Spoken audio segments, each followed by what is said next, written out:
Deməli uşaqlar, mübahisə yoxsa müsahibə? Kanalda paylaşdığım sözün mənasında daha çox yanlış variant seçildiyinə görə buna balaca bir izah çəkmək istədim. İlk öncə baxırıq ki, müsahibə nədir? Müsahibə bir məsələ haqqında iki və ya bir neçə adam arasında gedən söhbət və danışıqdır. Adi söhbət və danışıqdır və bu müsahibədə iştirak edən şəxslərə də müsahib deyilir. Müsahib yəni biri ilə söhbət edən, söhbətdə iştirak edən şəxsə deyilir.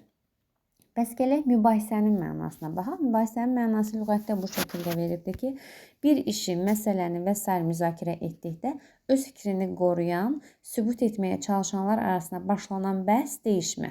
Buradan belə bir məna çıxara bilirik ki, müsahibə daha sakit tonda gedən adi danışıq söhbətdir. Mübahisədə isə nisbətən deyişmə və toqquşmanı görürük və bunu şəkillərlə bir daha yadda saxlamaq üçün qeyd edək ki, məsələn, bu şəkil mübahisə. İki nəfər arasında bir mübahisə var. Görürük, burada daha çox aqressivlik var. Burada da bir balaca aqressivlik, yəni adi tonda deyil insanların bir-birinə baxışları da. Yəni demək ki, bu insanlar arasında mütləq ki, mübahisə baş veribdir.